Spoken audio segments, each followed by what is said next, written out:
Shivo, one of the audience, has sent a very interesting question, upon which I would like to share with you also and clarify as to what is the difference between meditation and focus. Focus, which is known as Dhyan in Sanskrit. It is wrongly conceptualized that like meditation is something in which you have to focus upon something within or outside your body, which is not the case. That is called as dhyan. It is an exercise leading towards meditation. Focus is when your conscious mind, the limbic system, is active, is in your control. That's what focus is. That's what dhyan is. It is not to undermine what dhyan can do. It is a very pivotal, a paramount step leading towards meditation. But it would be equally wrong to assume dhyan is meditation. Meditation is when the conscious becomes the unconscious and the unconscious becomes the conscious. In meditation, people normally ask me, they have certain experiences which they go through, a certain sensation, a certain stimulation at a certain point in their body. Some feel it in their spine as to there is an upward movement of the energy. Some feel it in the third eye, and some feel it even in the crown chakra. Let me clarify. Sensations, tingling sensations or any kind of a sensation is only superficial. It is either in the epidermis or the endodermis, the layers of the skin, which means all this what you are experiencing is superficial. It is just happening in your skin. You have not reached the inner body. The inner body where the energy is moving. When you reach there, it is then you can be a bit confident that you are in the right step leading towards meditation. And to observe that there is a movement within the body. When there are no tingling sensations or any kind of a stimulation is there, it is then that your dhyan is towards your energy. Then it is that you are observing your energies. There are steps of doing or controlling your monkey mind, which is also called as the limbic system. This can be done by focusing on something which is dynamic, because it is always the movement which catches the attention. If you would have observed the time you play with a toddler, and if there is a stationary toy, the toddler is not interested in that. But when there is a movement, an oscillation, a sound, that is when the toddler, the child, naturally focuses its attention towards that thing. It holds true for you also, irrespective of what your age is.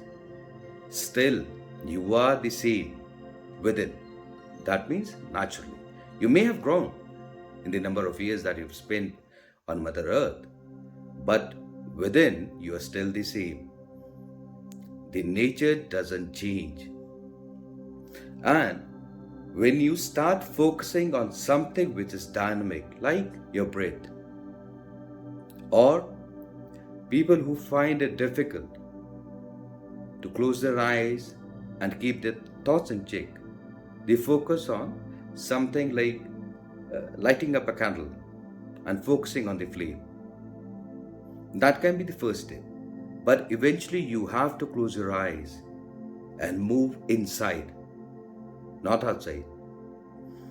Focusing on a candle can definitely draw or elevate you or graduate you greater in your focus levels. But if you aspire to go beyond the mass and matter, then you have to keep improvising, you have to keep evolving yourself so that you can reach the stage of meditation. And Dhyan is the primary step for that. In Dhyan, when you start focusing on your breath, there's a very important point in this which I think I should not miss is, don't try to alter your breathing pattern. Let your breathing pattern be natural. Don't alter it, but focus on it without altering. This in itself is a task which is not so easy as it may sound, but it is definitely not easy. So, don't alter your breathing pattern, but focus on it. And then slowly, very slowly, take your focus from the breath to the sound of the breath. At the end of the video, I'll have a 30-second or 1 minute. Focus on the sound of the breath, which is called as so. We'll do that post at the end of this video. When you have a control over your focus, when you're able to hear the sound of your breathing, the inhaling and the exhaling, then take your focus towards something which is more dynamic, which is in greater movement, like your heart. Listen to your heartbeat, like what a doctor does. But the doctor is using a stethoscope. You have to use your focus on your heart, the heartbeat. Hear the flow of the blood inwards and outwards from the heart, like what normally is seen in the test called as echo, right? That is where you have to reach, and then you have to divorce all this focus and keep the focus away. Take your focus away from your body, and that is the primal step, the first baby step of meditation. If someone tells you what the person experienced in meditation during the meditation, may it be 1D, 2D, 3D, 4D, 5D, D here stands for dimensions, kind of a thing, and the person has moved, or the person remembers, like the person went into space, then there was a different kind of a world, all those experiences, then it is, you take it for granted, it is nothing more than hallucination. Because meditation, as I said earlier, meditation is when the conscious mind is unconscious and the unconscious mind is conscious. Do you think you would be remembering even a fraction of the experience that you would have the time you went unconscious? Maybe due to a sunstroke, the time you would be exercising in a school or something. Likewise, there can be no experience which is registered in the conscious mind which you can take out and spell it out. So meditation is a thing in which the unconscious mind is conscious and the conscious mind is unconscious. So there can be no tingling stimulations, there can be no sensations, there can be no experience of the vision, sound, anything. Okay?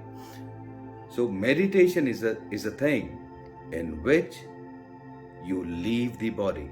You're alive, but you are away from the sensory system. Sensory system which is drawn from the emotions. They walk hand in hand. Emotions drive the sensory system and the sensory system drives the emotion. And both of them makes a person live in a reactive state, not in an active state. I repeat myself again. People normally live in a reactive state. You react to situations. You react to the words, you react to what is said to you. You are not active enough to make the other person say what you want it to say. That's the active state. And that's a state which is not registered in the conscious mind. It remains in the subconscious and the unconscious mind. The mind which is unknown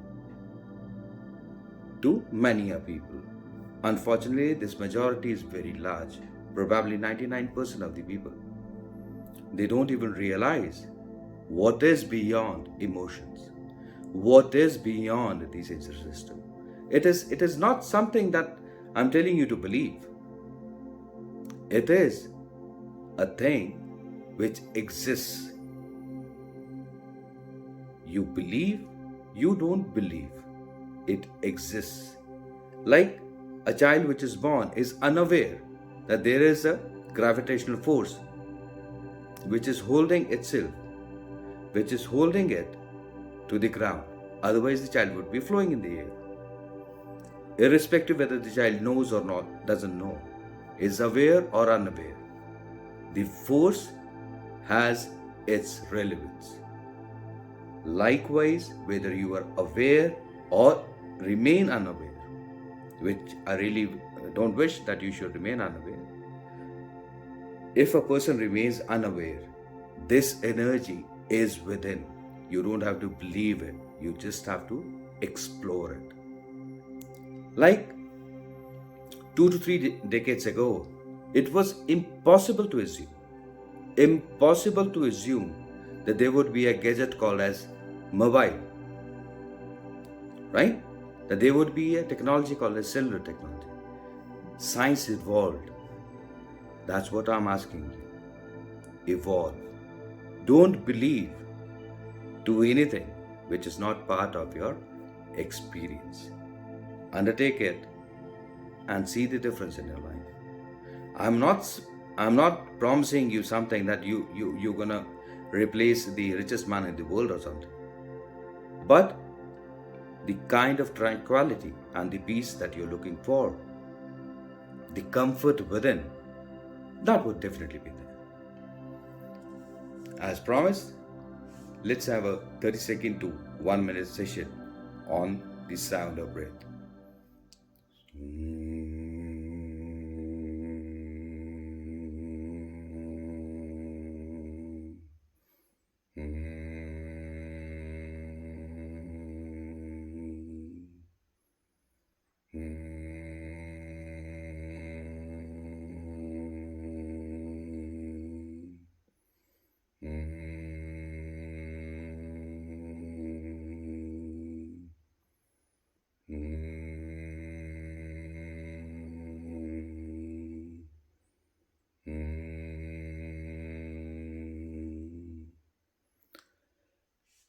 Do seriously ponder upon what I have said and don't believe. Undertake it, experience it, and I'll be writing down my email ID in the description. You're free to contact me. Till the time we meet next time, Shivom.